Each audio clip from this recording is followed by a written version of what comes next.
आज प्रथम अष्टमी घरर बड़ माने नुआ वस्त्र पिंधिबा परंपरा रही। ए अवसर घरे घरे पिठापणार आश्रय जमुछि। सतीदेवी निकट में बंदापना सह पूजा भी करा जाउछि। गुरुत्वपूर्ण हेउछि प्रथमाष्टमी रे हेउथिबा एंडुरी पिठा हळदी पत्र रे करा जाय। पुण्यतया प्राचीत ठुरो श्रीक्षेत्र आसुछि पड़ुआ भार। बड़जों पाई नुआ वस्त्र और फलमूल पठाइछन्ति नियालीर माधवानंद जीव।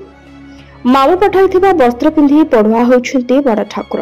श्रीजीव अंग लगी खंडुआ वस्त्र, अरुआ चाउल, बीरी, नड़िया, गुड़, पाचिला कदली, घी, पान, गुआ, कर्पूर, अगरु, गोपाल बल्लभ पाई विभिन्न फलमूल, तुलसी, पद्मफूल माल नहीं पुरी अभिमुखे जाइथिले 20 जन बेहरा सेवक। 7 वर्ष है नियाली माधव पीठर श्रीमंदिर जाउछि पढ़ुआ भार। पारंपरिक प्रथा अनुसार प्रथमाष्टमी दिन गोटे स्थान को लिपापोछा करी सेठारे अरुआ चाउल बट्टा पीठरे कोठी कटा जाए। सेठारे गोटे पीढ़ा रखी ता उपरे चिता पका जाए एवं ज्येष्ठ संतान ता उपरे बसंती। ए ज्येष्ठ संतानर विचार रे पुत्र बा कन्या मध्यरे पार्थक्य न थाए। ज्येष्ठ संतान पुत्र होइथिले भी पीढ़ा उपरे पताका चिता एवं कन्या होइथिले पद्मचिता पका जाए।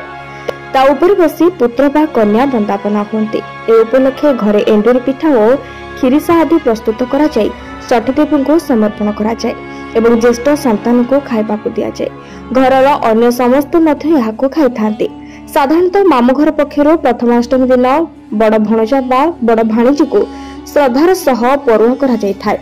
ए दिन परिवार ज्येष्ठ संतानर सुख समृद्धि और दीर्घजीवन पाई पूजा विधि अनुष्ठित होता है। ए दिन बड़ पुओंकर दीर्घजीवन कामना करी माँ माने सतीदेवी पूजा अर्चना करिथांती।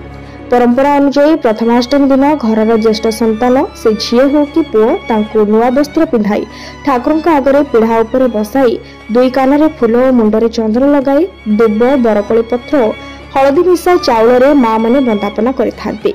बंदापना पर सेमाने सतीदेवी को मुंडिया मारिबा सहित गुरुजन को मुंडिया मारी आशीर्वाद भिक्षा करिथांती। ब्यूरो रिपोर्ट सीधा संवाद।